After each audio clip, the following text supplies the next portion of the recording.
తాకట్టులో ఉన్న బంగారాన్ని విడిపించి ఆ రోజున్న మార్కెట్ ధర కట్టి మిగిలిన డబ్బును మీకు అందిస్తుంది ఎస్వీఎస్ గోల్డ్.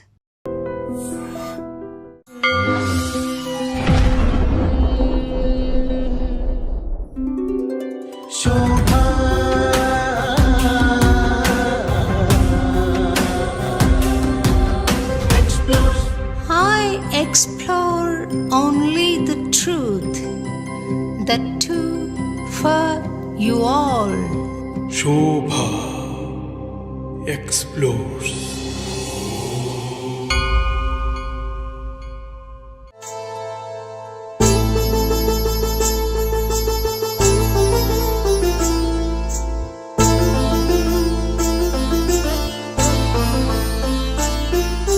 కలిగే నీదే నాకు కైవల్యం. అమ్మా, మీ పాద పద్మాలకు భక్తిపూర్వక నమస్కృతులు తల్లి. నారాయణ నారాయణ అమ్మవారి ఆశీస్సులు. తొలుతనెవ్వరి మనోహరమైన మీ రూపం దర్శించిన ఒక పారవశ్యంలో మాటలు సరిగా వస్తాయో లేదో అన్న ఒక ఆలోచన ఉంది తల్లి. మీకు మంత్ర మహేశ్వరి అన్న పేరుంది తల్లి. అసలు మంత్రం అంటే ఏమిటి అని మీ అభిప్రాయంలో చెప్తారా తల్లి? తప్పకుండా. మననాత్ త్రాయతే ఇది మంత్రః. దేవతను మనిషిని కలిపేటువంటి ఒక వారధి మంత్రం. మీరెప్పుడైనా అమ్మవారి దర్శనం సాకారంలో చూసారా? చూశాను. అయితే ఒకరోజు కాళీదేవి ఉన్నది. అమ్మవారు అలా కళ్ళు తెరుస్తూ ఉండటం అనేటువంటిది అందరూ చూశారు. మీరు ఏ సంవత్సరంలో ఈ సన్యాసాశ్రమానికి వచ్చారమ్మా? నేను 2000 పరిపూర్ణమైనటువంటి సన్యాస దీక్షను అనుగ్రహించారు. మీరు ఎంబీబీఎస్ చేశారు కదా? అవును అవును అవును. ఇంత అందమైన త్రిమూర్తి ఎంబీబీఎస్ చేస్తున్నప్పుడు ఆకతాయిలతోటి కొన్ని కామెంట్స్ వచ్చి ఉంటాయి తప్పకుండా. నేను గుర్తించుకోలేదు అనే సమాధానం మీ దగ్గర నుండి నేను అది ఇవ్వను. నన్ను క్షమించండి ఈ మాట అడుగుతున్నందుకు. నేను ఒకసారి శ్రీశక్తి పీఠం వచ్చాను తల్లి. అప్పుడు నాకు ఒక గజ్జల చప్పుడు వినపడింది తల్లి. అవును. దాని రహస్యం ఏమైనా చెప్పగలుగుతారా తల్లి ఒకసారి? దేవత ఎక్కడైతే తిరుగుతూ ఉంటుందో ఆ తిరుగుతున్నటువంటి ఆ దేవతా సంచారం.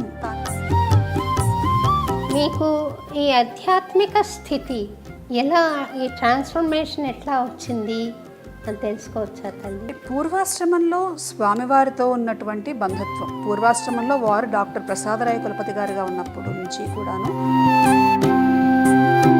హోమకుండంలో నుండి ఒక వస్తువు ఎగిరిపడి నా చేతుల్లో పడింది. నేను మీకు శరణాగతి అంటాను తల్లి. నాకు అమ్మవారి దర్శనం చేయించండి. తప్పకుండా తప్పకుండా. అమ్మవారు ఆమె ఎప్పుడు దర్శనం ఇవ్వాలని ఆమె అనుకుంటుందో అప్పుడు ఖచ్చితంగా దర్శనం ఇస్తుంది.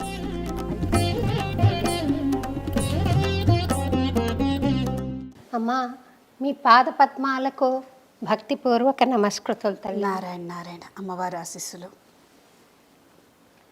మిమ్మల్ని చూసిన ఆనందంలో మనోహరమైన మీ రూపం దర్శించిన ఒక పారవశ్యంలో మాటలు సరిగా వస్తాయో లేదో అన్న ఒక ఆలోచన ఉంది తల్లి. మీరు ఆలోచించవలసిన పని లేదు. స్వామి మీతో మాటలు పాటలు రెండూ కూడా అద్భుతంగా వచ్చేటువంటి శక్తి స్వామి ఇచ్చాడు కాబట్టి చక్కగా ముందుకు తీసుకెళ్ళగలరు కార్యక్రమాన్ని. సంతోషించండి. మననాత్ త్రాయతే ఇది మంత్రం అంటారు కదా. మీకు మంత్ర మహేశ్వరి అన్న పేరుంది తల్లి. మంత్రం అంటే ప్రయోజనం చెప్పారు కదా, అది త్రాయతే ఇది మంత్ర అని చెప్పారు. అసలు మంత్రం అంటే ఏమిటి అని మీ అభిప్రాయంలో చెప్తారా తల్లి? తప్పకుండా. మంత్రం అనేటువంటి శబ్దానికి అర్థం ఏమిటో మీరు చెప్పారు. ఇప్పుడు మీరు చెప్తూ మననాత్ త్రాయతే ఇది మంత్ర అనేటువంటి దాని శబ్ద అర్థాన్ని మీరు చెప్పటం జరిగింది. అయితే దాని అర్థం మననం చేస్తే త్రాయతే రక్షిస్తుంది అంటే మననం పదే పదే అనటం అనేటువంటి అర్థంగా మాత్రమే కాకుండా ఒక గాఢమైనటువంటి భావన చేస్తూ దేవతను మనిషిని కలిపేటువంటి ఒక వారధి మంత్రం. ముఖ్యంగా ఏమిటి అని అంటే మనకి స్తోత్రాలున్నాయి, శ్లోకాలున్నాయి, అలాగే రకరకాల పూజలున్నాయి, వ్రతాలున్నాయి. కానీ వీటన్నిటికంటే కూడాను మంత్రానికి ఉన్నటువంటి స్థానం చాలా ప్రత్యేకంగా కనిపిస్తూ ఉన్నది. మామూలుగా ఇప్పుడు ఈ చెప్పినటువంటి క్రతువుల్లో కూడా మనకు మంత్రాలు వినిపిస్తాయి. క్రతువు చేసేటువంటి క్రియా మంత్రాలు, దేవతకు నేను పుష్పాలు సమర్పిస్తున్నాను లేదా ఒక అర్ఘ్యం సమర్పిస్తున్నాను, ఇది కూడా ఒక మంత్రంగానే భావిస్తాం, క్రియా మంత్రం పూజలో చేసేటువంటిది. అలా కాకుండా కామ్యము నిష్కామము రెంటికి కూడాను మంత్రాలు చెప్పబడ్డాయి. అంటే ఎటువంటి కోరిక లేకుండా పరమేశ్వర స్వరూపంగా ఆ మంత్రాన్ని భావించటం. అంటే ఒక్క మాటలో చెప్పాలి అని అంటే శబ్ద స్వరూపమైనటువంటి దేవతాత్మక చైతన్యం మంత్రం. రూపం మనకు కనిపిస్తుంది, అదే దేవత శబ్దాకృతిని తీసుకుంటే అది మంత్రం. అలా సాక్షాత్తు దేవతను మనం అక్షరాలతో చేసేటువంటి స్మరణ మంత్రం. అక్షరార్చనగా శబ్దార్చనగా మనం భావిస్తూ అది నిష్కామమైనటువంటి కోరికలకు చేయటం. అంటే నిష్కామమైనటువంటి కోరికలు ఏముంటాయి అని అంటే మోక్షం పొందాలనేటువంటిది కూడా ఒక కోరికే, కాకపోతే అది లౌకికమైనటువంటి వ్యవహారం కాదు. కాబట్టి అటువంటి మోక్ష మార్గానికి చేసేటువంటి మంత్రములు ఉన్నాయి. మామూలు మానవ జీవితంలో కష్టములు, నష్టములు, ఇబ్బందులు, బాధలు వీటిని తొలగించుకోవటంతో పాటుగా అనుకున్నవి సాధించటం కోసం కూడా మనకి ఆ మంత్రం అనేటువంటి మార్గాన్ని పరమేశ్వరుడు మహాదేవుడైనటువంటి శివుడు అందించాడు. పార్వతీదేవికి ఆయన చెప్పాడు. మేరుతంత్రము మొదలైనటువంటి 108 మంత్ర గ్రంథములను స్వయంగా పరమేశ్వరుడే మనకి అనుగ్రహించాడు. అట్లా ఎంతోమంది దేవతలకు సంబంధించి ఎన్నో మంత్రాలు చెప్పబడ్డాయి. వీటిని ప్రధానంగా ఏమిటంటే వేద మంత్రాలు మనకు కనిపిస్తూ ఉన్నాయి. అలా కాకుండా మనకి మంత్ర మార్గంలో, తంత్ర మార్గంలో ఉపాసనా మంత్రములు కొన్ని కనిపిస్తూ ఉన్నాయి. ఇలా అనేకమైనటువంటి మంత్ర సంబంధించినటువంటి విశేషాలు ఉన్నప్పటికీ కూడా అసలు మంత్రం అనేటువంటిది గురువు ఉపదేశం వల్ల మాత్రమే దాన్ని మనం మంత్రంగా భావించాలి. పుస్తకంలో ఉన్నటువంటి అక్షరాలు తీసుకొని నాకు ఈ మంత్రం తెలుసు, ఆ మంత్రం తెలుసు అని అనుకుంటూ ఉంటారు, కానీ అది మంత్రం కాదు. గురువు తన శక్తితోటి మామూలు అక్షరములను బీజాక్షరములుగా మార్చి అనుగ్రహిస్తారు. కాబట్టి మంత్రమూలం గురోర్వాక్యం. గురువు ఏది చెబితే అదే అసలైన మంత్రం అంటుంది మన శాస్త్రం. సంతోషం తల్లి. నేను అమెరికాకు వెళ్ళే ముందు మీ దగ్గర ఒక మంత్రం తీసుకున్నాను తల్లి. అవును అవును అవును. ఆ మంత్రం జపిస్తూ నేను నా టూర్ విజయవంతంగా ముగించుకుని తిరిగి వచ్చాను.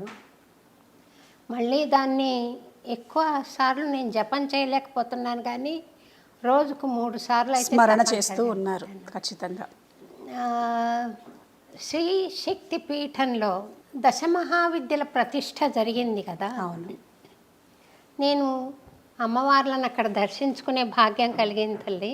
సంతోషం. అయితే మీరెప్పుడైనా అమ్మవారి దర్శనం అంటే విగ్రహ రూపంలో కాకుండా ఇలా ఒక సాకారమైనటువంటి సాకారంలో చూసారా? చూశాను. అయితే అది నా వ్యక్తిగతమైనటువంటి ఒక అనుభవం, అమ్మవారు ఇచ్చినటువంటి సాక్షాత్కారం. ఇవేమిటంటే ఇప్పుడు మీరున్నారు, నన్ను చూస్తూ ఉన్నారు, అలాగే మన దేవాలయానికి వచ్చారు, నా సాధన నా మార్గం అన్నీ మీకు తెలుసు కాబట్టి మీరు చూసారా అని అడిగారు. నేను చూశాను ఫలానా రూపంలో అని చెప్తాను. కానీ సాక్ష్యం ఏది? సాక్ష్యం కావాలి సమాజానికి. అందుకని మీరు దానికి కూడా దేవతలు చూపించారు అని చెప్పడానికి చెబుతూ ఉన్నాను.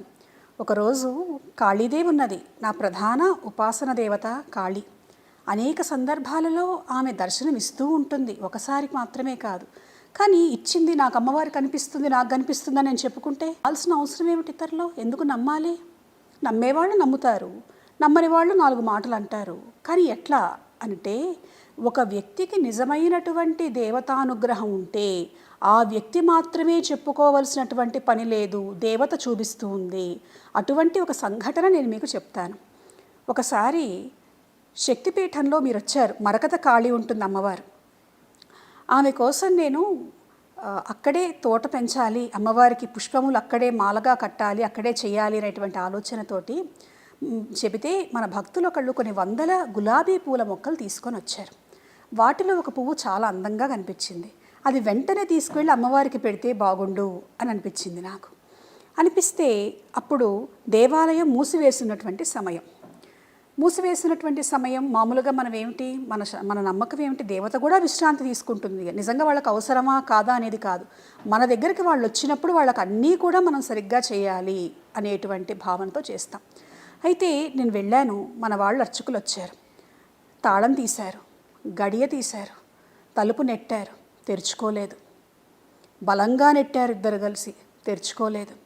అయితే నేను అన్నాను, అమ్మవారు విశ్రమించేటువంటి సమయము, ఒకసారి తలుపు కొట్టి, అమ్మ ఇలా వచ్చాను నేను, నీకోసం వచ్చానమ్మా, తలుపు తెరవటానికి మాకు శక్తిని ప్రసాదించు అని అడగండి అని అన్నాను. కొట్టి, అమ్మ ఒక్కసారి మీకు పుష్ప సమర్పణ కోసం మాతాజీ వచ్చారమ్మా, తలుపు తెరు అని అనగానే, ఇలా అనగానే తలుపు తెరుచుకున్నది. అయితే దానికి కూడా చాలామంది చాలా తలుపు మూసుకున్నదని ఇవని అవని ఆలోచించవచ్చు, తప్పేవి లేదు, తప్పుందని అన్నాం. కానీ తలుపులు తెరిచాక నాతో పాటు ఒక 6 మంది ఇక్కడ కూడా ఉన్నారు, ఆ రోజు ఆ సంఘటన జరిగినప్పుడు ఉన్నవాళ్ళు. అమ్మవారు అలా కళ్ళు తెరుస్తూ ఉండటం అనేటువంటిది అందరూ చూశారు.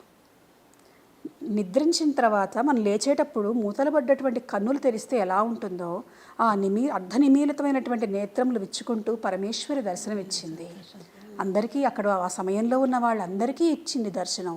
అమ్మవారికి ఆ పుష్పాన్ని సమర్పించి, అమ్మ మళ్ళీ ఏదో నాకు కలిగినటువంటి ఆసక్తి వల్ల నువ్వు విశ్రమించేటువంటి సమయంలో ఇబ్బంది పెట్టారమ్మా, మళ్ళీ చెయ్యను అని చెప్పి రావటం జరిగింది. ఇలాంటివి కొన్ని వందల వేల సార్లు అమ్మవారు ఆమె చూపించటం జరిగింది. ఆమె నేను ఇక్కడ ఉన్నాను, నేను వస్తున్నాను అనేటువంటిది ఆమె ప్రత్యక్షంగా అనేక నిదర్శనములతో చూపించటం వల్ల ఆ దేవి యొక్క కరుణ ప్రతి ఒక్కళ్ళకి కూడా తెలుస్తూ ఉన్నది. సంతోషం తల్లి. అంటే ఇంకొక చిన్న మాట ఉన్నది, చాలామంది కొంతమంది అనుకునేవాళ్ళు అనుకోవచ్చు, అమ్మవారంటే సాకారమైనటువంటి రూపమేనా, అన్ని రూపాల్లోనూ అన్ని చోట్ల అణువులోనూ అమ్మవారు ఉంటుంది కదా, ఆమె లేని చోట ఎక్కడున్నది?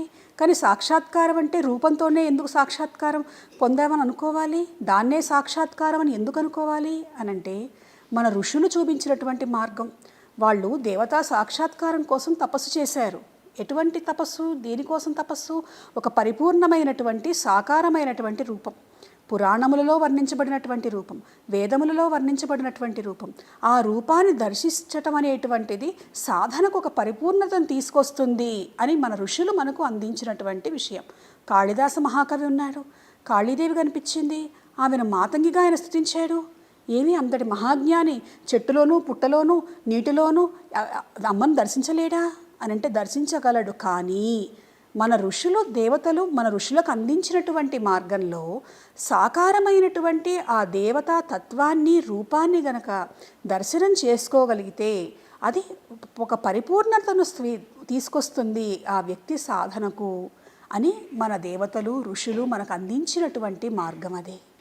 రామకృష్ణ పరమహంస కూడా కాళికాదేవితో మాట్లాడేవారని, ఏదైనా ప్రశ్న ఆయనను అడిగితే అమ్మని అడిగి చెప్తాను అని ఆమెను దర్శించి ఆమెను అడిగి చెప్పేవారని అవును వింటానమ్మా. అవును. రెండోది, రామకృష్ణ పరమహంస స్వామి అర్చించిన అమ్మవారి విగ్రహం స్వామివారి వద్దకు వచ్చింది అన్న విషయం నేను తెలుసుకున్నాను. అది మీరు చూసారా తల్లి? స్వామివారు చెప్తారు దానికి, మీకు ఈసారి సావధానంగా కుదిరినప్పుడు. అయితే స్వామివారు వారి దగ్గర ఉన్నటువంటి వచ్చినటువంటి కాళీ విగ్రహాన్ని రామకృష్ణ పరమహంస కూడా వచ్చి అంటే శరీరాన్ని విడిచిపెట్టిన తర్వాత సూక్ష్మ రూపంలో వచ్చి అర్చించినట్లుగా స్వామివారు దర్శించి ఆ అనుభూతిని, ఆ దర్శనాన్ని వారు మనకి అందించడం జరిగింది. మీరు ఆ విగ్రహాన్ని చూసాం, అందరం చూసాము. గుంటూరులో అక్కడ కాళీపీఠంలో ప్రతిష్ఠించారు స్వామివారు, అక్కడ చూడటం అనేటువంటిది జరిగింది. ఎక్కడ ఉంది స్వామి? గుంటూరులో ఉన్నది. గుంటూరులో అమ్మవారు వచ్చినటువంటి కాళీ రూపము. మీ పూర్వాశ్రమ సంబంధంగా ప్రశ్నలు అడగవచ్చు? తప్పకుండా అడగండి. మీరు ఏ సంవత్సరంలో ఈ సన్యాసాశ్రమానికి వచ్చారమ్మా? నేను 2012వ సంవత్సరంలో స్వామివారు మొట్టమొదటిసారిగా ఈ సాధనా మార్గంలో నా ఆశ్రమాన్ని మలుచుకున్నటువంటి సమయంలో మొట్టమొదటగా యోగిని దీక్ష ద్వారా అనుగ్రహించారు. 2017లో పరిపూర్ణమైనటువంటి సన్యాస దీక్షను అనుగ్రహించారు. అంటే చాలా పరీక్షలు చేసి అన్నిట్లోనూ నేను ఉత్తీర్ణురాలయ్యాను అనేవారు భావించి అన్నీ చూసిన తర్వాతే ఆ దీక్షనివ్వటం అనేటువంటిది జరిగింది. మీరు ఎంబీబీఎస్ చేశారు కదా, అవును అవును అవును. ఇంత అందమైన స్త్రీమూర్తి ఎంబీబీఎస్ చేస్తున్నప్పుడు ఆకతాయిలతోటి కొన్ని కామెంట్స్ వచ్చి ఉంటాయి తప్పకుండా. నన్ను క్షమించండి ఈ మాట అడుగుతున్నందుకు. ఎందుకు అడుగుతున్నానంటే, ఇటువంటి సమస్యను ఎదుర్కొనే యువతులు ఈ మాట విని, యువకులు కూడా విని ప్రేరణ పొంది ఎలా దాన్ని హ్యాండిల్ చేయాలి అనే ఉద్దేశం వాళ్ళకు కూడా కలుగుతుంది అని నేను అనుకుంటున్నాను. నేను గుర్తించుకోలేదు అనే సమాధానం మీ దగ్గర నుండి రాదు. నేను అది ఇవ్వను, అటువంటి సమాధానం నేను అసలు ఇవ్వను. అది ప్రశ్నకు సమాధానం దాటివేసినట్టు అవుతుంది. అందులో మీరు అన్నారు ఒక మాట, యువతీ యువకులకి ఎలా దాన్ని మనం డీల్ చేసుకోవాలో కూడా చెప్పాలి అనేటువంటిది. ఒకటి, ఎప్పుడూ కూడాను నేను ఒక సిద్ధాంతాన్ని నమ్ముతాను. రోడ్డు మీద ఒక యాక్సిడెంట్ జరుగుతుంది అని అంటే మనం సరిగ్గానే వెళ్తున్నాం, కానీ అవతల వాళ్ళు కూడా సరిగ్గా రావాలి. ఒక్కోసారి ఇద్దరి చేతుల్లోనూ ఉండవు. Accidents they happen. అలానే ఇలాంటి కొన్ని సంఘటనలు ఈ కారణం వల్ల జరుగుతుంది, ఆ కారణం వల్ల జరుగుతుంది అని విశ్లేషణ మనం చేయలేం. ఆ వయస్సు అనే మాట కూడా అనలేం. ఇవాళ సమాజాన్ని మనం చూస్తూ ఉంటే స్త్రీల పట్ల, యువతుల పట్ల జరుగుతున్నటువంటి అనేక సంఘటనలను కనుక మనం చూస్తూ ఉంటే, ఇదిగో ఇది వయస్సు కారణం, లేదా ఈ ఫలానా దాని ప్రభావం పడటం కారణం అనేటువంటి కారణాల విశ్లేషణ కనుక చేస్తే ఒక్కొక్కరి అభిప్రాయం ఒక్కొక్క రకంగా ఉంటుంది. కానీ వీటన్నిటికీ కూడా నేను చెప్పేటువంటి మాట ఏమిటి అని అంటే, ముందుగా ప్రతి వ్యక్తి కూడాను తన చుట్టూ తాను ఒక పరిమితిని ఏర్పాటు చేసుకోవాలి. ఆ పరిమితిని తాను దాటకూడదు, అవతల వాళ్ళని దాటనివ్వకూడదు. మన కట్టుబాట్లు, మన సంప్రదాయం ఇదే మనకు నేర్పించింది. ఉదాహరణకి మన సంప్రదాయంలో ఏమిటి, స్త్రీల గురించి మనం మాట్లాడుకుంటూ ఉన్నాం. ముఖ్యంగా చిన్నతనం నుంచి, ఒక సంవత్సరం నిండిన అమ్మాయి దగ్గర నుంచి దేవతగా భావించి పూజ చేయండి అని ఉన్నది. అంటే ఆ శరీరం దేవతకు సంబంధించినటువంటిది. ఆ ప్రతి మనిషిలోనూ దేవతను చూడమని చెప్పేటువంటి సంప్రదాయం మనది. కానీ కంటికి కనిపించదే, మానవ రూపమే కనిపిస్తుంది. ఆలోచనలు వస్తాయి, కొన్నిసార్లు మనం నియంత్రించుకోలేము. ఆ భావావేశంలో చేయకూడనటువంటి సంఘటనలు జరుగుతాయి. కనుక మనం వీలైనంత వరకు మన పరిమితులలో మనం ఉంటూ ఇతరులకు కూడా ఆ పరిమితులను విధించవలసినటువంటి అవసరం ఉన్నది సమాజంలో. అటువంటి జాగ్రత్తలు తీసుకుంటూ, జాగ్రత్తలు తీసుకున్నా కొన్ని జరుగుతున్నాయండి అని అంటే ఇంకొంత జాగ్రత్త తీసుకోమని చెప్తూ ఉంటాం. ఎదుటి వ్యక్తితోటి ఏది ఎంతవరకు మాట్లాడాలో, ఏది ఎంతవరకు పంచుకోవాలో అంతవరకే పంచుకోవాలి. పరిమితులకు మించినటువంటి అవకాశం ఎవరికైనా ఇచ్చినా కొన్నిసార్లు ఇవ్వకుండా కూడా ఇటువంటివి జరుగుతూ ఉంటాయి. అయితే పరమేశ్వరి యొక్క కృప, దేవత యొక్క అనుగ్రహాన్ని చిన్నతనం నుండి కూడా పొందటం మొదలు పెడితే, దేవతా స్మరణ చేయటం మొదలు పెడితే, కొంత మన మనస్సు, గాయత్రిలో చెప్పినట్లుగా ధియోయోనః ప్రచోదయాత్, మన మనస్సు మీద మనకు నియంత్రణ వస్తుంది. మన ఆలోచనను మనం నియంత్రించుకోగలుగుతాము. ఆ పరిమితులను మనం ఏర్పాటు చేసుకోగలుగుతాము. ఇటువంటి సమస్యలను అధిగమించగలుగుతాము. అలా పరమేశ్వరి దేవతలు ఇంతకుముందు యుగాలలో లాగా వచ్చి శంఖచక్రాలు పట్టుకొని విష్ణుమూర్తి రావటం ఇట్లాంటివి ఉండకపోవచ్చు, శూలాన్ని పట్టుకొని అమ్మవారు రాకపోవచ్చు. కానీ వాళ్ళు చేయవలసినటువంటి పని మాత్రం చేస్తారు. ఏదో ఒక రూపంలో చేస్తారు. చట్టం ద్వారా కొన్నిసార్లు చేయొచ్చు, కొన్నిసార్లు మరొక రూపంలో చేయొచ్చు. కనుక మన జాగ్రత్తలలో మనం ఉండటం, పరమేశ్వరి యొక్క సహాయాన్ని తీసుకోవటం చెయ్యాలి మనం. బాగుంది తల్లి, మంచి సమాధానం ఇచ్చారు, మంచి సమస్య పరిష్కారం కూడా సూచించారు. అయితే నేను ఆలోచన చేసేది ఏమిటంటే, వాసవి కన్యకా పరమేశ్వరి, ఆమె సాక్షాత్తు అమ్మవారి స్వరూపమే కదా. ఆమె ఎంత పవిత్రంగా ఉండి ఉంటుంది, కానీ ఆమె ఎదుర్కొన్న సమస్య ఎటువంటిది, ఆమె దగ్ధమైపోవాల్సి వచ్చింది కదా అవును అనే బాధ కలుగుతుంది తల్లి. అనేకులు ఆమె మాత్రమే కాదు, ఆ స్థితిని అనేక మంది మహారాణులు ఎదుర్కొన్నారు, అనేక మంది స్త్రీమూర్తులు మన చరిత్రలో ఎదుర్కొన్నారు. చెప్పండి. కలికాలం కదా తల్లి. అవును. మనసు అనేక కల్మషాలు కలిగి ఉంటుంది. అటువంటప్పుడు ఎంత పవిత్రత అయినా కూడా ఎదుర్కోవాల్సిన కొన్ని సమస్యలు వస్తాయేమో కదా. అవును, ఖచ్చితంగా వస్తాయి. సమాధానం నేను ఇందాక మీతో ఒక మాట అన్నాను. ఒకసారి అన్ని జాగ్రత్తలు మనం తీసుకొని మన వైపు ఎటువంటిది లేకపోయినా కూడా ఇతరుల వైపు నుండి హాని అనేటువంటిది జరగవచ్చు. ముఖ్యంగా మీరు మహిళలు, స్త్రీల పట్ల జరుగుతున్నటువంటి ఆ కన్యకా పరమేశ్వరి యొక్క వాసవి జీవితంలో జరిగినటువంటి విషయాన్ని మీరు ప్రస్తావన చేశారు. చూడండి, మనం ధర్మం కనుక చూస్తూ ఉంటే కృతయుగము, త్రేతాయుగము, ద్వాపర యుగము, కలియుగము, ఒక్కొక్క యుగంలో కూడా ధర్మస్వరూపం మారుతూ ఉన్నది. ధర్మం 4 పాదాల నుండి 3, 3 నుండి 2, 2 నుంచి 1కి వచ్చింది. ఆ రావటం అనేది ఎలా కనిపిస్తున్నది అనంటే మిగిలినటువంటి అకృత్యాలతో పాటుగా మహిళల గౌరవం అనేటువంటిది కూడా తగ్గుతూ వస్తూ ఉన్నది. ఒక కృతయుగంలో కంటే త్రేతాయుగంలో సీతాదేవి అనుభవించినటువంటివన్నీ మనకు తెలిసినటువంటివే. ఆ తర్వాత ద్వాపర యుగంలో ద్రౌపది ఏమనుభవించిందో మనకు తెలిసినటువంటిదే. కలియుగంలో ఏం జరుగుతున్నదో తెలిసినటువంటిదే. అంటే అధర్మం పెచ్చువిరినప్పుడు అది ప్రధానంగా మహిళల మీద కూడా దాని ప్రభావం కనిపిస్తున్నది.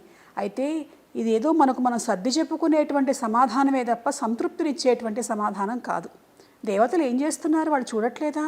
వాళ్ళ ముందు అన్యాయాలు జరుగుతుంటే వాళ్ళు మాట్లాడరేమి అనంటే, ప్రతి యుగానికి ఒక ధర్మము, ఒక న్యాయము ఉన్నది. ఈ రోజున న్యాయదేవతగా, ధర్మదేవతగా ఆమె చేయవలసినటువంటి పని ఆమె చేస్తూ ఉన్నది. రక్షక భట వ్యవస్థను రక్షక భటను మనకి ఏర్పాటు చేసుకోవటం జరిగింది. అయితే ద్రౌపది సంఘటన జరిగినప్పుడు అక్కడ ఎవరూ లేరా రక్షించటానికి? కృష్ణుడు పరిగెత్తుకుంటూ వచ్చేంతవరకు ఎవరూ రక్షించలేని స్థితిలో ఉన్నారా? అంటే కొన్నిసార్లు అనివార్యమైనటువంటివి, ఎవరూ తప్పించలేనటువంటివి జరుగుతూ ఉంటాయి. చరిత్రలో జరిగాయి, పురాణాల్లో జరిగాయి, రాముడున్నప్పుడు జరిగాయి, కృష్ణుడున్నప్పుడు జరిగాయి. కాబట్టి ఆ జరగటం అనేటువంటిది ఉన్నది. వాటిని ఎందుకు మనం తెలుసుకోవాలి అంటే, తెలుసుకొని మన పరిష్కారములు మనం వెతుక్కోవాలి, మన జాగ్రత్తలు మనం తీసుకోవాలి. మన ప్రయత్న లోపం లేకుండా మనం అన్ని రకాలైనటువంటి రక్షణకు సంబంధించినటువంటి ఏర్పాట్లు చేసుకోవాలి. వాటితో పాటుగా వీటి నుంచి కూడా తప్పించుకోవాలి అనంటే దేవతానుగ్రహం పరిపూర్ణంగా ఉండవలసిందే. దేవతానుగ్రహం ఉంటే ఇటువంటివి కొంత జరగకుండా ఉండేటువంటి అవకాశం చాలా ఎక్కువగా కనిపిస్తూ ఉంటుంది. నేను ఒకసారి శ్రీశక్తి పీఠం వచ్చాను తల్లి, రాధాష్టమి సందర్భంగా. అవును. ఒక ప్రోగ్రాం కూడా చేయడం జరిగింది. ఉదయం ధ్యానం చేస్తారు స్వామివారు కూడా, మీరు ధ్యానంలో కూర్చుంటారు. అప్పుడు నాకు ఒక గజ్జల చప్పుడు వినపడింది తల్లి. అవును. నేను మన శ్రీకాంత్ తోటి కూడా చెప్పాను, ఇట్లా వినపడుతుంది అని. రమణని పిలిచి అడిగాను, నీకు కూడా వినపడుతుందా అంటే, నేను వచ్చిన దగ్గర నుండి వినపడుతూనే ఉందమ్మా అన్నాడు వాడు. దాని రహస్యం ఏమైనా చెప్పగలుగుతారా తల్లి ఒకసారి? దేవత ఎక్కడైతే తిరుగుతూ ఉంటుందో ఆ తిరుగుతున్నటువంటి ఆ దేవతా సంచారం తాను అక్కడ ఉన్నాను అని ఇతరులకు తెలియజేయాలి, తన దగ్గరకు వచ్చినటువంటి భక్తులకు చెప్పాలి అని అనుకున్నప్పుడు ఇటువంటి సంఘటనలు జరుగుతూ ఉంటాయి. అందరికీ వినిపిస్తుందా అంటే, ఎవరికి వినిపించాలని ఆమె అనుకుంటుందో రాధాదేవి, ఆమె వాళ్లకు మాత్రమే వినిపించేటట్లుగా చేస్తుంది. ఎందుకనంటే మీరు గజ్జల చప్పుడు అని చెప్పినట్లుగా ప్రతి సంవత్సరం కూడా అక్కడ ధ్యానం చేసేటువంటి వాళ్ళు, అలాగే రాధాదేవి మాత్రమే కాదు, కాళీ, వారాహి, ప్రత్యంగిర వాళ్ళ పూజలు చేసేటువంటి వాళ్ళు, హోమాలు చేసేటువంటి వాళ్లకు అక్కడ దేవత దర్శనం ఇవ్వటము, స్వప్న రూపంలో దర్శనం ఇవ్వటము, లేదా గజ్జల చప్పుడు రావటము, ఇట్లాంటివి జరుగుతూ ఉంటాయి.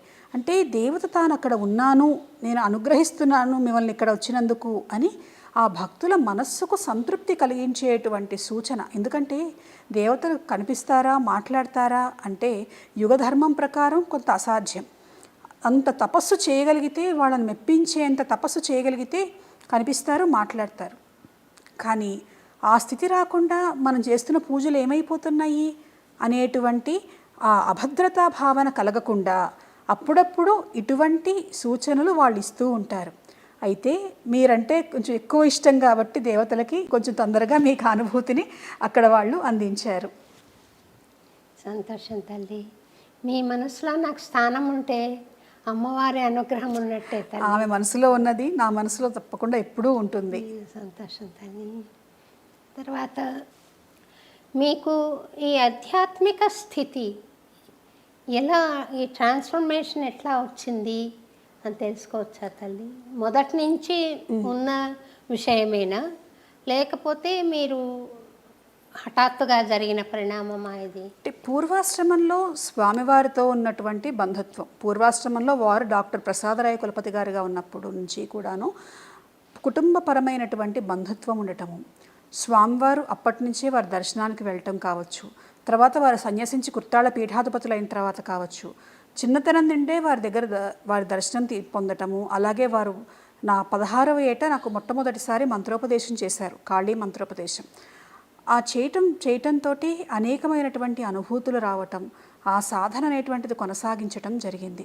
నేను మెడిసిన్ చేస్తూ ఉన్నా కూడాను అటు ప్యారలల్గా చదువు ఇటు సాధన రెండూ కూడా చేయటం జరిగింది.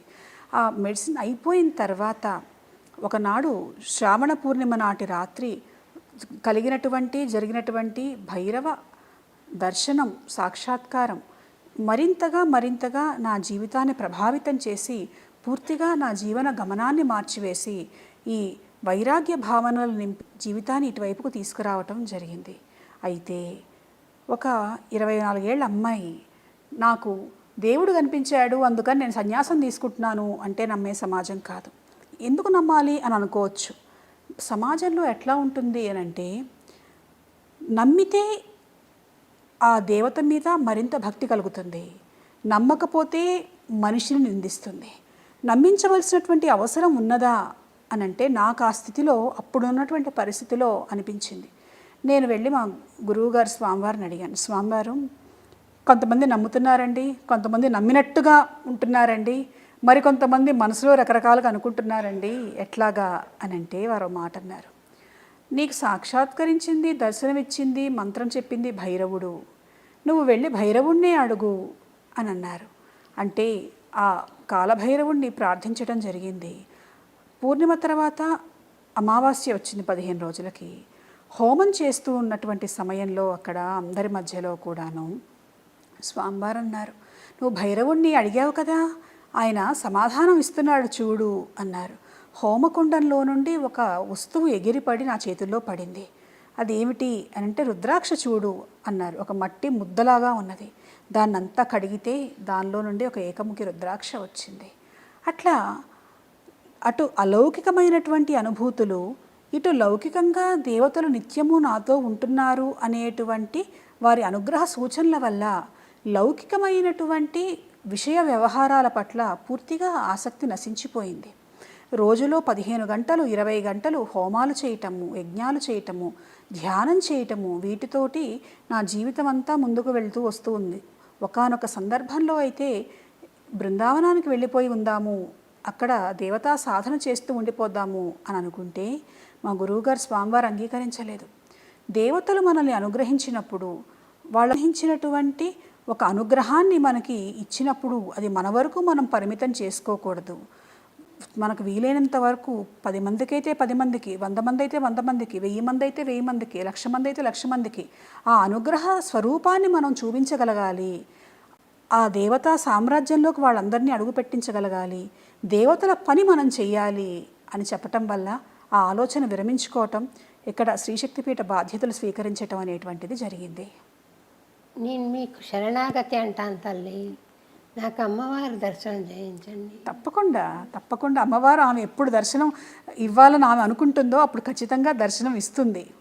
అయితే ఇప్పుడు మీరు ఒక మాట అన్నారు చూడండి, రాధాష్టమి రోజు వచ్చినప్పుడు ఆమె గజ్జల చప్పుడు వినిపించింది అని. అది మీరు కోరుకుంటే ఆమె ఇవ్వలేదు, ఆమె ఇవ్వదలుచుకుంది, ఇచ్చింది. అట్లాగే అమ్మవారిని అడగండి, అడిగితే ఆమె ఖచ్చితంగా దర్శనం ఇస్తుంది, ఇవ్వకుండా ఉండదు. అమ్మ కదా, పిలిచిన వెంటనే పరిగెత్తుకుంటూ వస్తుంది. ఏ రూపంలో వస్తుందనేది నిర్ణయం ఆమెకు వదిలేద్దాము. నా బ్రతుకంతా స్వామివారిని పాడాను తల్లి, ఇంకోటి తెలియదు. అవును, కానీ స్వామి భగవాన్ మానుష రూపేణ అనే అనుభూతిని ఇచ్చారు తప్ప ఒక శూన్యస్థితి కలుగుతుంది పాడుతున్నప్పుడు, అది తప్ప నేను ఫ్లెష్ అండ్ బ్లడ్లో చూడలేకపోయాను స్వామిని ఇంతవరకు. మీరు ఏ స్థితి అయితే పొందారో, మీరు అన్నటువంటి మాట ఆ రకంగా చూసినటువంటి వాళ్ళు కూడా ఆ స్థితి పొందలేరు. మీరు మీ కీర్తనల ద్వారా ఒక పరిపూర్ణమైనటువంటి మనస్థితిని, అక్కడ ఏమీ లేనటువంటి స్థితి, నిజంగా స్వామి ఆయన ఒక ఆకృతి మన కోసం ధరించాడు. నిరాకారమైనటువంటి నిశ్శబ్దమైనటువంటి స్థితిలో పరమేశ్వరుడు ఎలా ఉండటానికి ఇష్టపడతాడో ఆ స్థితిని, ఆ భావనను మీకు అందించాడు. అయితే మీరు సాకారమైనటువంటి రూపంలో దర్శనం కలిగితే బాగుండు అని అనుకుంటున్నారు కాబట్టి స్వామికి నివేదిద్దాం. కలియుగ ప్రత్యక్ష దైవం వెంకటేశ్వరుడు, మీతో ఇన్ని జయించుకున్నటువంటి ఆయన తప్పకుండా ఆయన అనుకుంటే అది కూడా ఇస్తాడు. ఆయనను బాలాజీ అంటారు కదా, మా అవును అమ్మవారి అవును అవును స్వరూపమే అవును ఆయన. బాలా త్రిపుర సుందరి స్వరూపంగా చెప్పారు బాలాజీ అని. మీకు కలిగిన అనుభూతి ఏంటి తల్లి స్వామిని చూసినప్పుడు? స్వామిని చూసినప్పుడు ఎవరికైనా ఒకటే అనుభూతి కలుగుతుంది, మిగిలిన ప్రపంచం ఏది గుర్తుకురాదు, స్వామి మనము అంతే. ఆ దివ్యమంగళ స్వరూపుడైనటువంటి వెంకటేశ్వరుడు కలియుగ ప్రత్యక్ష దైవం. ఆయన నారాయణుడు, ఆయన యొక్క స్త్రీ స్వరూపమైనటువంటి నారాయణి కాళీ నా ఉపాసనా దేవత కనుక ఇద్దరికీ కూడా నేను అభేదం భావిస్తూ ఉంటాం. అప్పుడప్పుడు మేము అమ్మవారికి కాళీదేవికి కృష్ణ అలంకారం కూడా చేస్తూ ఉంటాం, కృష్ణ కాళిగా. కృష్ణుడి యొక్క జీవిత కథలలో బృందావనంలో కృష్ణుడు కాళీ రూపాన్ని ధరించినటువంటి సంఘటనలు మనకు కనిపిస్తూ ఉన్నాయి. అట్లా ఇద్దరూ ఒకటే అనేటువంటి భావనతో మనం ఆరాధన చేయటం అనేటువంటిది ఉన్నది. స్వామి రాసిన పాటల్లో కూడా ఆ అనుబంధం కనపడుతుందమ్మా. దుర్గాదేవి కాళికాదేవి కృష్ణుడు. అవును, నారాయణుడు పద్మనాభ సహోదరి, ఆమె నారాయణి. అమ్మవారు మీకు సాక్షాత్కారం చేసినప్పుడు, సాక్షాత్కారం అయినప్పుడు ఈ లోకం ఇంత అశాంతితో కూడుకోకుండా కొంత ప్లెజెంట్గా ఉండడానికి మీరు ఆమె అనుగ్రహం కోరుతూ ఉంటారని నేను ఎప్పుడు నేను ఏ కార్యక్రమం చేసినా, ఏ పూజ చేసినా అభిషేకం, లోకశాంతి, లోక కళ్యాణం. అయితే ఇక్కడ ఒక్క విషయం మనం గ్రహించవలసినటువంటిది ఉన్నది. అమ్మవారు కనుక వస్తే మొత్తం శాంతిమయంగా ఉంటుంది, గొడవలు ఉండవు, యుద్ధాలు ఉండవు అని అనుకుంటాం, బాగానే ఉన్నది. కానీ దేవతలు నిజరూపాలలో ఉన్నప్పుడు కృతయుగంలో చూడండి, లేదా దేవీ భాగవతం అమ్మవారికి సంబంధించినటువంటి చరిత్రలో చూడండి, రక్తబీజుడు కావచ్చు, మహిషాసుడు కావచ్చు, శుంభనిశుంభులు కావచ్చు, అమ్మవారు సాక్షాత్కరించి నువ్వు మారాలి, మారకపోతే నేను సంహరిస్తానన్నా కూడా మారలేదు. అంటే దేవత కంటి ఎదురకుండా ప్రత్యక్షంగా నిలబడ్డా కూడా చెడ్డవాడు మారలేడు, మారలేకపోవచ్చు అనేటువంటిది మన పురాణ వాంగ్మయం మనకు అందించింది. దేశ కాలమాన పరిస్థితుల ప్రకారం, కలియుగ ధర్మ ప్రకారం దేవత ఉన్నది, రక్షిస్తున్నది. కాబట్టి ఇంత కలియుగంలో కూడా ఈ మాత్రం ఈ లోకం ఉన్నది. మన కోవిడ్ వచ్చినప్పుడు కావచ్చు, లేదా భూకంపాలు వచ్చినప్పుడు కావచ్చు, సునామీ వచ్చినప్పుడు కావచ్చు, ఎంతో జరగవలసినటువంటిది కొద్దిపాటి దాంతో పోయింది దేవత అనుగ్రహం ఉండటం వల్లే. ఈ కాలం కొంచెం తీవ్రంగా ఉంటుంది, ప్రకృతి బీభత్సాలతో అంటున్నారు, నిజమేనమ్మా? కాలానికి ఉన్నటువంటి లక్షణం అదేగా, ఎప్పుడు ఒకలాగా ఉండదు. ఒక్కొక్క సమయంలో ఒక్కొక్క రకమైనటువంటి స్థితిలో మనం గమనించుకోవచ్చు. అందులో రేపు ఉగాది రాబోతూ ఉన్నది, కొత్త సంవత్సరం, కొత్త పంచాంగం, కొత్త రాశి ఫలాలు. దానికి ముందు 3వ తారీఖున గ్రహణం రాబోతూ ఉన్నది. కొంచెం గ్రహణం వచ్చినటువంటి సమయంలో ఏంటంటే అశాంతి కొంత ఉంటుంటుంది. అందుకనే గ్రహణ సమయంలో చేసేటువంటి ప్రత్యేక మంత్రాలు కొన్ని చెప్పారు. రాహుకేతువులు సూర్యచంద్రులకు సంబంధించినటువంటి స్థితులలో ఈ గ్రహణాలు ఏర్పడతాయి. ఈ రాహుకేతువులు తామస శక్తులు కాబట్టి ఆ అసుర శక్తులు విజృంభించేటువంటి సమయంలో కొంతమంది ప్రత్యేకమైనటువంటి దేవతలను కనుక ఆరాధన చేస్తే ఆ తామస శక్తి ఏదైతే చెడు ప్రభావం, దుష్ప్రభావం ఏదైతే ఉంటుందో అది మన మీద పడకుండా ఉంటుంది అని మంత్రశాస్త్రంలో అందుకు సంబంధించినటువంటి మంత్రాలు కూడా కొన్ని చెప్పారు, ప్రత్యేకమైనటువంటివి. అంటే ఒకటి మనం చెప్పుకుంటుంటాం, prevention is better than cure అని. అందుకు మార్గాలు అన్నీ మా మహర్షులు మనకు అందించారు. కాకపోతే చేయగలగాలి, చేయాలి. చేసేవాళ్ళు తక్కువ అవుతున్నారు, ఆ మంత్రశక్తి తక్కువ అవుతూ ఉన్నది. అందువల్ల దుష్ఫలితాలు, దుష్ప్రభావాలు, విపరీత పరిస్థితులను మనం ఎక్కువగా చూస్తూ ఉంటున్నాం సమాజంలో. బీజాక్షర ఉపాసన ఉంది కదా అమ్మ, అది ఎవరైనా చేయవచ్చా? ఉపదేశం పొందిన వాళ్ళే? ఉపదేశం పొందితేనే అది బీజాక్షరం అవుతుంది. మంత్రమూలం గురోర్వాక్యం. గురువు మనకు ఏది మంత్రంగా అనుగ్రహిస్తే అదే మంత్రం. బీజాక్షరాలు లేనటువంటి మంత్రాలు ఉన్నాయి. మంత్రం అంటే సాధారణంగా కొన్ని బీజాక్షరాలు దేవతా పేరు ఉంటుంది, కానీ దేవతా పేరు లేనటువంటి మంత్రాలు ఉన్నాయి, రకరకాలుగా ఉన్నాయి. గురువు ఏది ఉపదేశిస్తే అది చేసుకోవచ్చు. అయితే ఆ ఉపదేశం అనేటువంటిది అందరికీ గురువులు చేస్తారా, అందరూ అర్హులేనా అనేటువంటిది ప్రశ్న అక్కడ ఉదయిస్తుంది. అందరూ బీజాక్షరాలు చేయకూడదు అన్నదానికి ఏమిటనంటే, ఉపదేశం లేకుండా చేయకూడదు అని ఒక అర్థం తీసుకోవచ్చు, మరొక అర్థం అందరికీ అన్నీ ఉపదేశించకూడదు అని ఒక అర్థము తీసుకోవచ్చు. కానీ మన సంప్రదాయంలో మా గురువుగారు చెప్పినటువంటి విధానంలో ప్రతి ఒక్కరికి కూడాను, స్త్రీలు కావచ్చు, పురుషులు కావచ్చు, ఎవరైనా కావచ్చు, దేవతను మంత్రమార్గంలో ఆరాధించేటువంటి అర్హత ప్రతి ఒక్కరికి కూడాను ఉన్నది. ఒకటే నా దగ్గరకు చాలామంది వచ్చి అడుగుతారు, ఏమన్నా నియమాలు ఉన్నాయా? భక్తి, శ్రద్ధ అదే ప్రధానమైనటువంటి నియమము. కనుక మంత్రోపదేశం కనుక పొందితే ఖచ్చితంగా బీజాక్షరాలు, ఇప్పుడు బీజం అంటే ఏమిటి? మూలం. ఆ బీజాక్షరము అలాగే మూల మంత్రం అని అంటారు కొంత చెప్పేటప్పుడు. ఆ బీజం అంటే ఏమిటి? మూలం, సీడ్. దాని నుంచే చెట్టు ఎట్లా అయితే వస్తుందో ఆ దేవతకు, ఆ మంత్రానికి అది మూలమైనటువంటి విత్తనం. అది ఆ శక్తి అందులో ఉన్నది. కాబట్టి గురు ఉపదేశం కనుక ఉంటే అందరూ చేసుకోవచ్చు. సగటు మనిషి ఉన్నాడు కదమ్మా, అతను భగవత్ స్వరూపాన్ని ఆస్వాదించగలగాలి అంటే స్టెప్ 1, స్టెప్ 2, స్టెప్ 3, స్టెప్ 4 అని ఇలా సాధనలు ఏమైనా ఉన్నాయి. ఇప్పుడు మనకి మానవ జీవితంలో చెప్తున్నప్పుడు మామూలుగా బాల్యము, యవ్వనావస్థ, తర్వాత బ్రహ్మచర్యము, తర్వాత గృహస్థాశ్రమము, ఆ తర్వాత వానప్రస్థము, ఆ తర్వాత తురీయాశ్రమము, ఇలా రకరకాలైనటువంటి స్టెప్స్ మన వాళ్ళు ఆల్రెడీ చెప్పటం జరిగింది. అంటే ఒక్కొక్క వయస్సు వల్ల కావచ్చు, అనుభవం వల్ల కావచ్చు, చుట్టుపక్కల ఉన్నటువంటి పరిస్థితుల వల్ల కావచ్చు, మనిషి యొక్క మనస్థితి మారుతూ ఉంటుంది. చిన్నప్పుడు అమ్మ తప్ప ప్రపంచంలో ఇంకేం తెలియకపోవచ్చు. కొన్నాళ్ళు అయిన తర్వాత స్నేహితులు, ఆ వివాహం అయ్యాక భార్య లేదా భర్త, ఆ తర్వాత సంతానం కలిగితే వాళ్ళ పట్ల, ఇంకో తరం గనక వస్తే వాళ్ళ పట్ల. అంటే మనిషి యొక్క జీవితంలో ఆ ఆలోచించేటువంటి మనస్సు, చుట్టూ తిరిగేటువంటి భావనలు ఒకరి దగ్గర నుండి ఒకరి దగ్గరికి వెళ్తూ ఉంటాయి. కానీ ఇష్టదేవత అంటే చాలామందికి ఒకరే ఉండొచ్చు, పుట్టిన దగ్గర నుంచి చివరి వరకు. లేదా కొంతమందికి అప్పుడప్పుడు మారచ్చు, దేవత రూపం మారచ్చు, కానీ ఇష్టదేవత అనేటువంటిది ప్రతి వ్యక్తి జీవితంలో ఉండటం జరుగుతుంది. అయితే ఆ దేవతను దేనికోసం పూజిస్తారు? మామూలుగా దేవతలు మీకు ఏ కష్టాలు తీర్చరు, ఏ బాధలు తీర్చరంటే అసలు గుడికన్నా వెళ్తారా ఎవరైనా? అనుమానమే, సందేహమే. దేవతలను ఏంటంటే ఎప్పుడైతే మన కష్టాలు, మన బాధలు తీరుస్తారో ఒక నమ్మకం ఏర్పడుతుంది. అంటే దేవతా శక్తి మనల్ని రక్షిస్తున్నది, మనం అడిగింది చేస్తున్నది, మనం అడిగినటువంటి పనులు దేవతలు చేస్తున్నారు అని అంటే మనం చేసేవి కూడా వాళ్ళు చూస్తూ ఉన్నారు. కాబట్టి ధర్మబద్ధంగా వారికి ఇష్టం వచ్చినట్లుగా మనం నడవాలి అనేటువంటి ఆలోచన మనుషుల్లో పెంపొందుతుంది. తర్వాత దేవతాత్మకమైనటువంటి చైతన్యం వల్ల వారు ఆ మార్గాన్ని అనేటువంటిది ఎంచుకుంటారు. అయితే మీరు చెప్పినట్లుగా వైరాగ్యం అందరికీ కలగకపోవచ్చు. కొంతమందికి కొన్ని సంఘటనల వల్ల, కొన్ని బాధల వల్ల తాత్కాలికంగా కలగచ్చు. ప్రసూతి వైరాగ్యం, శ్మశాన వైరాగ్యం ఇట్లాంటి మాటలు కూడా మనం వింటూ ఉంటాం. అయితే నిలబడటం కొంత కష్టం, కానీ దేవతను స్మరించటం, అది కష్టం తొలగటం కోసమైనా కావచ్చు, ఇష్టమైంది కావాలైనా కావచ్చు, దేవతను స్మరించటం మాత్రం చేస్తే చాలు.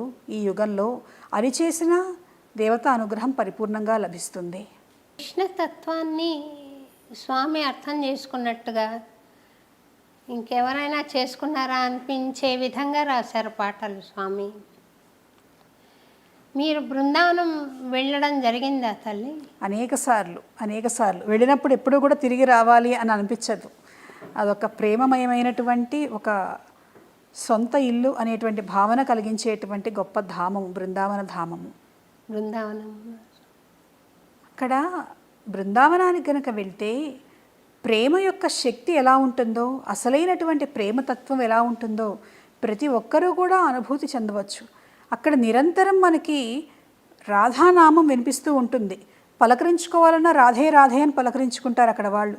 మనం చిన్న చిన్న సందుల్లో వెళ్తూ ఉంటే ఆటోల వాళ్ళు, రిక్షాల వాళ్ళు హార్న్ కొట్టరు, రాధే రాధే అంటారు. అంటే ప్రతిదానికి కూడాను అమ్మవారి నామస్మరణ చేయటం అనేటువంటిది అక్కడ మనం బృందావనంలో గమనించవచ్చు. కాబట్టి ఆ బృందావనంలో రాధాకృష్ణుల దర్శనం, వాళ్ళు తిరిగినటువంటి చోట్లు, అంతేకాక నేను బృందావనాన్ని విడిచిపెట్టి ఒక అడుగు కూడా వేయను అని అన్నాడు కృష్ణుడు. ఇవాల్టికి కూడా రాధాకృష్ణులు అక్కడ సంచరిస్తూ ఉంటారు అని చెప్తారు. నిధువన్నో, సేవాకుంజ్ మొదలైనటువంటి చోట్లకైతే కొన్ని చోట్ల రాత్రిపూట తలుపులు వేసేస్తారు. 7:30-8 దాటిన తర్వాత ఎవరు వెళ్ళరు. ఒకవేళ ఎవరైనా తెలియక వెళితే వాళ్ళు మరణించటమో లేదా పిచ్చివాళ్ళు అవటమో జరుగుతుంది. ఎందుకని అనంటే దేవతలు స్వయంగా దిగి వస్తారు. ఆ చైతన్యాన్ని తట్టుకునేటువంటి శక్తి మామూలు వాళ్లకు లేదు. కనుక బృందావనంలో ఇవాల్టికి కూడా రాధాకృష్ణ సంచారం ఉన్నది. వారు అక్కడ స్థిర నివాసం ఏర్పరచుకున్నారు అని అంటారు అక్కడ ఉన్నటువంటి వారు. మీరు అక్కడ కృష్ణుడిని చూడగలిగారా తల్లి దర్శనం? నాకు కృష్ణుడి కంటే రాధాదేవి మీద భక్తి ఎక్కువ.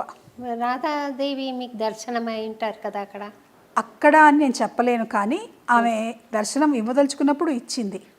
మీకు ఎలా అయితే మొట్టమొదటిగా మొన్న ఆమె అందల చప్పుడును రవళిని ఎలా అయితే వినిపించిందో, అట్లనే ఆమె ఒకానొక సమయంలో దేవి దర్శనమిచ్చింది, రాధాదేవి. అవునమ్మా. నేను ఒకసారి అనుకోకుండా ఆశ్రమానికి వచ్చానమ్మా. వచ్చి శ్రీకాంత్ గారితో మాట్లాడుతుంటే అమ్మగారు రిటైర్ అయిపోయారు ఈ రోజుకి, ఇంకా రావడానికి వీలు పడదు అని చెప్పారు. అప్పుడు రాధా గురించిన ప్రసక్తి మాట్లాడుకుంటున్నాం అనమాట. అమ్మ నీ దయ నా పైన ఉంటే అమ్మ ఇప్పుడు రావాలి, నేను చూడాలి, మాట్లాడాలి అనుకున్నా. నాకు ఆశ్చర్యం కలిపేట్లుగా మీరు నడిచి వచ్చారు. చెప్పారు. అవును చెప్పారు. నాకు సంతోషం అనిపించింది తల్లి. రాధాకృష్ణులు ఏంటంటే, మిగిలినటువంటి దేవతలు మనం పూజలు లేదా అభిషేకాలు, మంత్రములు, స్తోత్రములు వాటిని ప్రధానంగా చేసుకొని ఆరాధన చేయటం ఉంటుంది. కానీ రాధాకృష్ణుల దగ్గరకు వచ్చేటప్పటికి మన భావన చాలా ప్రధానమైనటువంటిది. మధురమైనటువంటి భక్తి భావన, ప్రేమ భావనతో పిలిస్తే చాలా త్వరగా పరిగెత్తుకుంటూ వస్తారు వాళ్ళిద్దరూ కూడాను. రాధాదేవినైతే మహాభావస్వరూపిణి అనేటువంటి పేరుతో పిలిచారు. ఆ దేవి మన మనస్సుతోటి ఆ దేవిని ఆరాధిస్తే చాలు, మన మనస్సంతా పరమేశ్వరి ఆమె తత్వంతో నింపేస్తుంది. ఆవిడ వచ్చి కొలువై ఉంటుంది రాధాదేవి. అన్నమాచార్యుల వారు కూడా చాలా కీర్తనలు రాధాకృష్ణుల మీద రాసిన సంకీర్తనలు ఉన్నాయమ్మా. రాధా మాధవ రతి చరితమితి. అవును, ఇటువంటివి రాధ మీద రాసిన అష్టపదులు పోలిన పాటలు ఉన్నాయి. అదొక ప్రత్యేకమైనటువంటి ప్రేమ ప్రపంచం, రాధాకృష్ణ ప్రపంచం అనేటువంటిది. మామూలు సామాన్యుల భావనకు అందనటువంటిది. కామాన్ని మించినటువంటి, కామానికి చోటు లేనటువంటి ప్రేమ ఉంటుంది అని నిరూపించారు రాధాకృష్ణులు. మన్మధుడు కూడా ఓడిపోయాడు ఒకానొక సందర్భంలో. మామూలుగా రాసక్రీడ అనగానే అందరూ రకరకాల అర్థాలు తీసుకుంటూ ఉంటారు. భావనలో ఒక సంఘటన చెప్తారు.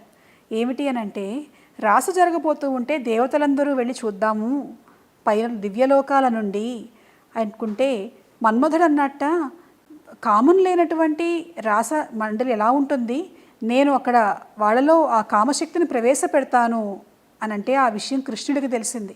అది సాధ్యపడదు, అసాధ్యము అని అన్నాడు. కానీ మన్మధుడు పట్టు విడవకుండా వచ్చాడు అక్కడికి. అప్పుడు రాధాదేవి ఆమె తన సఖి అయినటువంటి లలితను పిలిచింది. ఆమె అక్కడ ఉంచున్నది. మన్మధుడు వేస్తున్నటువంటి బాణాలు మొత్తం ఈమెకు తాకి కింద పడిపోయినాయి. అలా మన్మధుడు ఆ మదనుడిని సైతం మోహింపజేశాడు కృష్ణుడు రాధాదేవి కాబట్టి ఆమె మదనమోహిని అయినది, ఆయన మదనమోహనుడు అయ్యాడు. వాళ్ళతో పాటు ఉన్నటువంటి ఏ ఒక్క గోపిక మీద కానీ, రాధాకృష్ణుల మీద కానీ ఆ మన్మధుడి యొక్క బాణాలు కూడా పనిచేయనటువంటి స్థితి. అటువంటి ఒక మహత్తరమైనటువంటి భావ స్వరూపమైనటువంటి మహాస్థితి బృందావనంలో రాధాకృష్ణుల యొక్క తత్వానికి సంబంధించిన స్థితి. మీతో మాట్లాడుతుంటే నాకు రాధాదేవితో మాట్లాడుతున్నాను అన్న అనుభూతి కలుగుతుంది. ఎందుకంటారు అంటే, నేను చాలా కాలం తర్వాత రాధానామాన్ని ఎన్నిసార్లు స్మరిస్తూ ఉన్నాను. నాకు రాధానామాన్ని కనుక స్మరిస్తే నా ఆలోచన ఆగిపోతుంది, నా మాట ఆగిపోతుంది, మనస్సు శరీరము ఒక పారవస్య స్థితిలోకి వెళ్ళిపోతాయి పరమేశ్వరి అయినటువంటి రాధా స్మరణ చేస్తూ ఉంటే. అందుకని నేను కొంచెం జాగ్రత్తగా ఉంటాను అమ్మవారి నామాన్ని ఉపయోగించేటప్పుడు. ఈ క్షణంలో మీతో మాట్లాడుతూ ఉన్నా కూడా ఆ పరమేశ్వరి యొక్క ప్రేమ తరంగాలు, ఆ దేవి యొక్క తత్వం అంతా అణువణువున నిండి ఉందా అనేటువంటి భావన కలుగుతూ ఉన్నది. అదే మీ మీద ప్రతిబింబిస్తూ ఉన్నది. తల్లి, ఎన్నో అడగాలనుందమ్మా. మీరు ఒకసారి అన్నమయపురం దయచేస్తే తప్పకుండా అక్కడ ఒక పార్ట్ 2 కింద మళ్ళీ తప్పకుండా చేద్దాం. ఈసారి నేను ఖచ్చితంగా నేను ఇంకా కొన్ని ప్రశ్నలు అడిగి మిమ్మల్ని వేధించడం ఎందుకు, అమ్మ విశ్రాంతి. మీరు అడిగితే నాకు ఎప్పుడూ సంతోషమే. ఎందుకనంటే సమాజ హితం కోసం మీరు ఈ కార్యక్రమాన్ని చేస్తూ ఉన్నారు. స్వామికి మీ జీవితాన్ని మీరు అంకితం చేశారు. అది ప్రతి ఒక్కళ్ళకి కూడాను చాలా ఆదర్శనీయమైనటువంటి స్థితి. మామూలుగా మనకి ఆ కాలంలో ఫలానా వాళ్ళు ఉన్నారు, ఈ కాలంలో ఫలానా వాళ్ళు ఉన్నారు, వాళ్ళు మనకు స్ఫూర్తి అని అనుకోవచ్చు. కానీ ఈ కాలంలో ఆధ్యాత్మిక రంగంలో దేవతాత్మకమైనటువంటి ఆ అనుగ్రహాన్ని పొందే వాళ్ళందరికీ కూడాను మీరు ఒక స్ఫూర్తిగా నేను భావిస్తూ ఉంటాను. ఎందుకంటే భక్తి అంటే ఏదో కాసిన పూలు పెట్టడము, కాసిన పండ్లు పెట్టడము, కాసిన నైవేద్యం పెట్టడం కాదు. మన జీవితాన్ని ఒక పుష్పంగా మార్చి స్వామి పద్మాలకు అంకితం చేయాలి అనేటువంటిది మాటల్లో కాదు, చేతుల్లో చేసి చూపించారు మీరు. చాలా అద్భుతమైనటువంటి ఆ కరుణను స్వామి మీకు అందించాడు. ఇంకా ఇంకా మీతో ఎన్నో చేయించుకుంటాడు పరమేశ్వరుడైనటువంటి నారాయణుడు, వెంకటేశ్వరుడు. ఇంకోటి తెలియదు తల్లి, నాకు అమ్మవారు వెంకటేశ్వర స్వామి పాదాలే నాకు తెలుసు. వాళ్ళనే నేను శ్రీశక్తి పీఠం వచ్చినప్పుడు కూడా వరాహి అమ్మవారిలో కానీ కాళికా మాతలో కానీ నేను దర్శించాను, ఆ శక్తినే దర్శించాను. ముందు స్వామివారితో మాట్లాడాలని వచ్చాం కానీ స్వామివారు రాలా. టైం ఉందని చెప్పి నేను ఫస్ట్ వరాహి అమ్మవారిని దర్శించి అక్కడ ఒక పాట పాడిన తర్వాత స్వామివారి దర్శనం ఇచ్చారమ్మా నాకు. దక్షిణ భారతదేశంలో ఎక్కడా లేనటువంటి విధంగా భూగర్భంలో పాతాళ శ్వేతవారాహిగా అమ్మవారు మనకు అక్కడ కొలువై ఉన్నది. ఆమె కూడా అంతే, ఎన్నో మహిమలు, ఎన్నో సంఘటనలు. కొన్నిసార్లు ఏంటంటే ఆమె చిన్నపిల్లలు చేసినటువంటి పనులు కూడా చేస్తూ ఉంటుంది. రాత్రిపూట దేవాలయం మూసేసేటప్పుడు గర్భాలయానికి ఈ కిటికీలు ఏవి ఉండవు కనుక ఏసీ ఆన్ చేసి పెడుతూ ఉంటాం. ఒకరోజు అయిపోయింది, కొంతకాలం గడిచింది దేవాలయ నిర్మాణం అయ్యాక. ఒకరోజు పొద్దున్నే అక్కడ ఆఫీసర్ వచ్చి అమ్మ మన వాళ్ళు రాత్రి ఏసీ వేసినట్టు లేరు అన్నారు. అదేమిటి ఎలా చెప్పారు మీరు అంటే, లేదమ్మా మనం పిలిచి అడగాలి అన్నారు. అడిగితే రాత్రి ఏసీ వేయలేదు కదా అన్నారు. వెళ్ళి చూసుకుంటే ఆపేస్తున్నది. మీకు ఎలా తెలుసు, ఎవరు చెప్పారు అని అడిగితే, వారాహిదేవి కనిపించిందమ్మా ఇవాళ వీళ్ళు నాకు ఏసీ వేయలేదని చెప్పింది అని అన్నారు. ఆమెకు ఏసీ అవసరమా అంటే, మీరు చేసేటువంటి ప్రతి సేవ నేను స్వీకరిస్తున్నాను అని చెప్పటం కోసం ఆమె చూపించినటువంటి నిదర్శనం. అమ్మవారి ప్రతిష్ట పూర్తయిన తర్వాత మర్నాడు పూజ చేయటానికి వెళ్తే తలుపులు తెరిస్తే లోపల నుంచి వచ్చినటువంటి ఆమె శక్తి వల్ల తెరిచినటువంటి వ్యక్తి ఒక 10 అడుగులు వెళ్ళి వెనకాల పడ్డారు. అప్పుడు నేను వెళ్ళి అమ్మని అడిగానమ్మా, భయపడతారు తల్లి నీ శక్తిని చూసి, నువ్వు ఇచ్చేటువంటి అనుగ్రహం వాళ్ళకి భయపెట్టకుండా వాళ్ళ పనులు అయ్యేటి వరకు చూడమ్మా, భయపడితే కష్టం తల్లి అంటే ఆమె ప్రసన్న రూపంలో మీరు కనుక చూస్తే సాక్షాత్ ఆమె అక్కడ కూర్చొని ఉన్నట్లుగా మనకు కనిపిస్తుంది. ఒక విగ్రహాన్ని చూసినటువంటి భావన రాదు వారాహిదేవిని చూస్తే. ఆ శ్వేతమూర్తిగా అమ్మవారు దర్శనమిస్తుంది మన శ్రీశక్తి పీఠంలో. అంతేకాక తిరుమల ప్రాంతం మనకి వెంకటేశ్వరుడికి కూడా వరాహస్వామి ఆయన అనుమతిచ్చాడు అని మనకు కనిపిస్తుంది. ఆ వరాహస్వామి ఆ ఆది వరాహంగా శ్వేత వరాహస్వామిగా రావటానికి కూడా కారణం వారాహిదేవి అని మనకి పురాణ వాంగ్మయంలో కనిపిస్తూ ఉన్నది. అందుకని అక్కడ ఆ వారాహిదేవిని మనం ప్రతిష్ఠించుకున్నాం. ఇవాళ లక్షలాది మంది ప్రజలు వచ్చి అమ్మను దర్శించుకొని ఆమె అనుగ్రహాన్ని పొందుతున్నారు. చాలా సంతోషం తల్లి, మీరు వారి ఆశీస్సులు అనుగ్రహం ఉంచండి. తప్పకుండా అంతటినీ మీ ప్రార్థనలో ఉంచి అది ఎప్పుడూ శాంతియుతంగా జరిపించండి తల్లి. అమ్మవారి ఆశీస్సులు. థ్యాంక్స్ తల్లి. నమస్కారం. And for more videos, please subscribe to iDream. Please subscribe to iDream. Please subscribe iDream. And please subscribe to iDream. For more videos, subscribe to iDream. please like, share and subscribe to the channel. Congratulations, iDream. Subscribe to iDream. Subscribe to iDream. So subscribe to iDream Media. iDream ki iDream team andarki huge congratulations. Please subscribe iDream Media. Please subscribe to iDream. Subscribe iDream. Please subscribe to iDream. iDream అంటే నా కళల ఛానల్ను subscribe చేసుకున్న నోరు తిరుగుతలేదు, మీరైతే గంట గుర్తు కొట్టండి. For more such videos, please subscribe to iDream. Subscribe to iDream. Please subscribe to iDream. Please subscribe iDream Media. Please do subscribe to iDream. Please subscribe to iDream Media. For best entertainment and information, please subscribe iDream. And don't forget to subscribe to iDream.